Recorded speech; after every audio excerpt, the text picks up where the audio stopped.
If you've been following along, you might know that I teamed up with 17 producers from right here in this community to put together a 17-song album that's been rolling out all month long. And over the past few weeks, I've been inviting a couple of the producers that are featured on the album onto the channel to help break down the songs we made together. And this week, I'm really excited to be joined by a very talented Scottish producer whose name I just learned I haven't been pronouncing right this entire time. So, giving it my best effort, I'm very excited to welcome Saucht. He says like the Loch Ness, but like Saucht. I'm starting to overthink this myself. It's Saucht. Saucht. Am I doing the T too hard? Is that the problem? Anywho, he did say he's a little bit camera shy, but he was a good sport and sent something along to help give you guys an idea of exactly what he did with the sample. And then I'll pop back in and show you guys how it turned into full track. So, welcome, Saucht.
Huge shout out to Saucht for coming on the channel and helping me break down this track.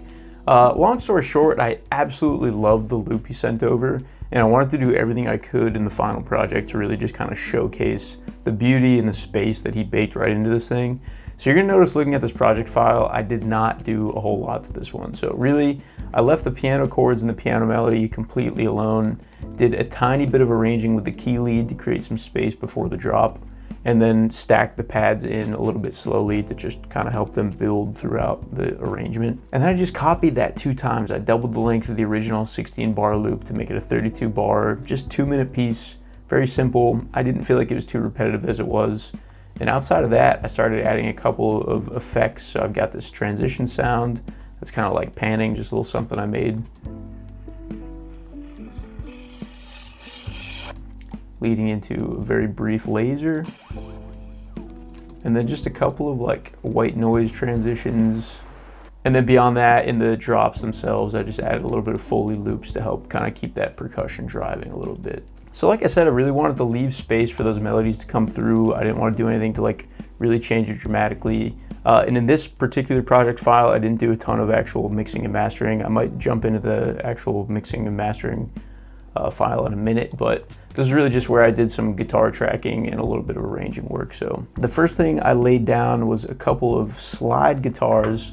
I actually used this thing for once, and I kind of like how it turned out. I just plugged it into an old favorite, the Archetype Plini Electric Sunrise intro preset. Talked about it a ton on the channel. It ripped a couple descending slides, just kind of matching with chord tone. So by themselves, I've got one low slide for the first slide, and then a high part that continues a couple times with this nice long reverb and delay decaying out. So in the context of the first drop, this is what those sound like.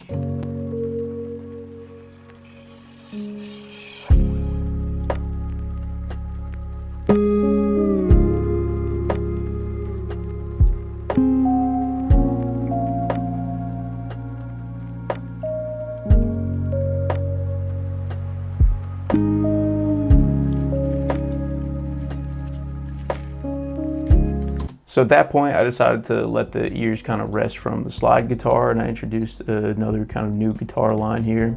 Still the same effects chain there, the same input, just the simple amp sim. And again, I did more of the mixing in a separate project.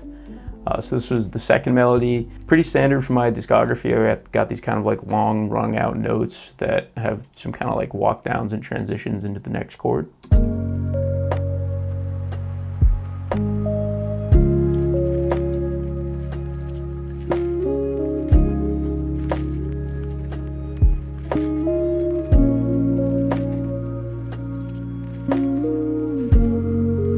And after 4 bars, I introduced a couple harmony layers.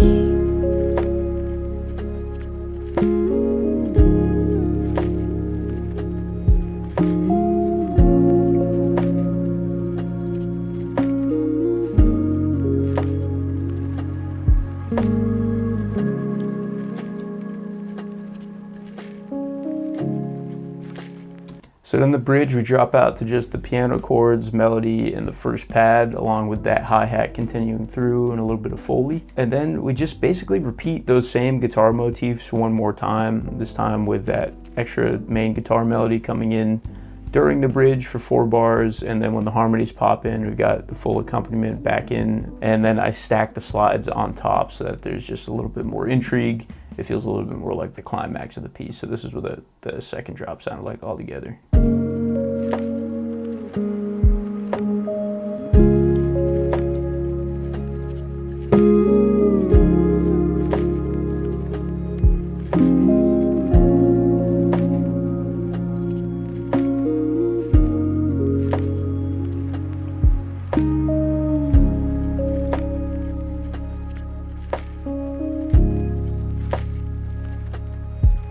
So like I said, I really didn't do too much mixing and any mastering in this particular project file. I was really just kind of fleshing some ideas out to bounce back to Saucht. Saucht. And see what he was thinking about the ideas I came up with. And he ended up taking my updated stems and pitching me a couple new ideas, a couple structural adjustments, a few new like hi-hat layers, switched out some transition sounds, and chopped the guitar a bit to fit the structure. Sent those new stems back to me, and I pulled open a brand new project file to hit it with a final mix and master. So let's give it a listen right now, and I can talk through just a couple of the mixing things and a few of those changes that we made, which I think will be pretty obvious right away.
So right away you'll hear that we ended up popping in a different transition sound and doing a little bit more automation to kind of make the intro feel a little bit more distinct from that first drop. Just a little bit of EQ automation, some volume automation in the hats, as well as, yeah, that slightly different transition sound rather than that kind of panny, very dominant sound, just a classic sort of white noise transition, paired along with a nice volume automation on the master. And then as far as like slightly more major changes go, Saucht ended up adding this extra quiet hi-hat layer, which really pumped in a little bit more energy into the drums. And like I said, he decided to pop in and chop up the guitar a little bit more, so we doubled the length of those slide guitars, that everything kind of repeated once more, and then had the full like harmony guitar accompaniment come in all at the same time. So once I got this arrangement back, I decided to pop in, do a ton of leveling, make sure everything was sitting in a sensible place. And I did a little bit more processing on the guitars, so just really aggressive high pass, boosted the highs a little bit around 1600 hertz it looks like, did a strong bit of compression and my favorite dynamic EQ once again, just got that all kind of like sitting a little bit tighter, get rid of all these like really aggressive transient peaks from where I was plucking the pick and then sliding the slide. I wanted that to feel pretty smooth, so I did that through a lot of compression, a little bit of dynamic EQ. And then other than that, it was really just, you know, a couple instances where I felt like some frequencies were piling up as I got into the mastering stage and wanted to take care of those. Had a few opportunities to do automations on EQs, so that's where you see a couple of high passes kind of coming in and out for the intro, for example.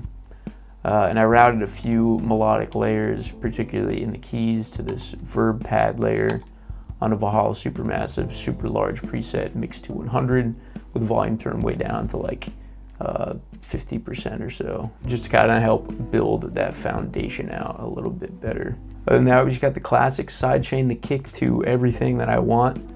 Fun little trick here is that beyond like the bass and a bunch of the low foundational elements and that verb pad layer to help create the pulse from the kick, I also sidechained it to the hi-hat. I felt like the hi-hat had this like very predictable repeating pattern, and I feel like sidechaining your kick to your hi-hat can actually introduce some pretty interesting breaks and help kind of give that like really high frequency stuff a little bit of a break that doesn't involve just like going in and chopping out individual hits. So that's a nice little trick to try anytime you're feeling inspired to do so. On top of that, tiny bit of reverb on the snare. We just got the fruity reverb stock preset all the way up on the wet, cranked way down on the fader, and EQ'd to make sure we're not getting a bunch of rumble and pile up. Another very ugly EQ that apparently was getting the job done for me that day. So yeah, I mean, that's pretty much all she wrote on this one. It was a very nice, like, back and forth collaborative effort. I feel like, Saucht obviously handed me like a really nice loop to begin with.